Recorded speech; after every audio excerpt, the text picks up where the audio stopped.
السلام عليكم ومرحبا بكم مرة أخرى في قناة أكلات مغربية، ومرحبا بكم في فيديو جديد. الفيديو ديال اليوم غادي يكون مشروب صحي وهو عصير الزنجبيل.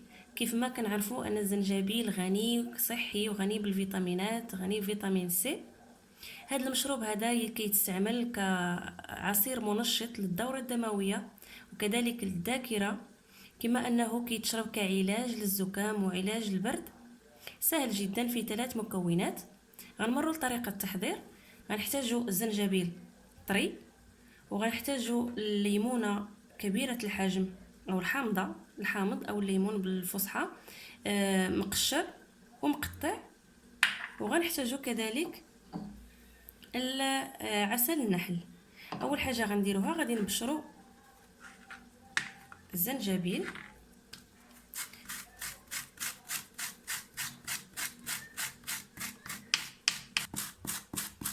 بالنسبه للسكنجبير، ملي كنشريوه كنغسلوه مزيان وكنقشروه،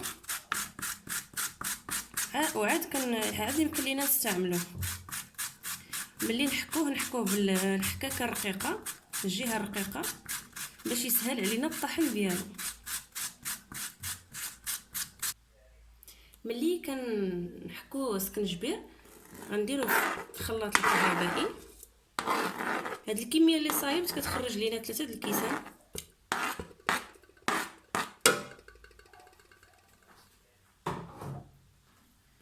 غنضيف معاه شرائح الحامض،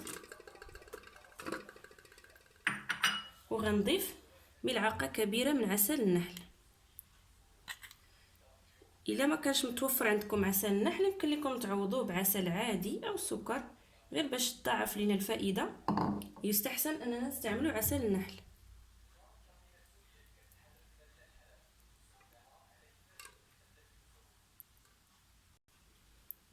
واخر حاجه غادي نزيد الماء. غنزيد غير شويه ديال الماء في الاول ونطحن، ونبقى نطحن ونزيد الماء شويه بشويه حتى نحصل على القوام اللي بغيت.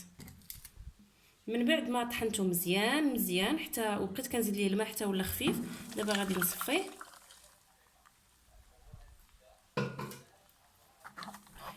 هذا العصير ممتاز جدا، هو كعلاج، وكذلك ممكن حتى الناس اللي ما فيهمش، ما كيعانيوش من شي مرض معين، ولكن غادي يستعملوه حيت هو منشط وكيقوي جهاز المناعه.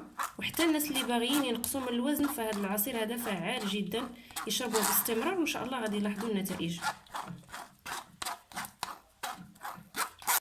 وهذا هو الشكل النهائي ديال عصير الزنجبيل اللي صايبنا معكم اليوم. كنتمنى ينال الاعجاب ديالكم. ملاحظه صغيره بالنسبه للمذاق ديالو، قوي جدا وفيه واحد شويه ديال المروره، ولكن الفوائد ديالو عظيمه، يستحسن اننا نشربوه قبل النوم. كنقدم لكم الصحه والراحه. كنتمنى ينال الاعجاب ديالكم. الى عجبكم الفيديو ما تنساوش دائما كالعاده الاشتراك في القناه والضغط على زر اعجاب، ونتلاقاو في فيديو جديد ان شاء الله.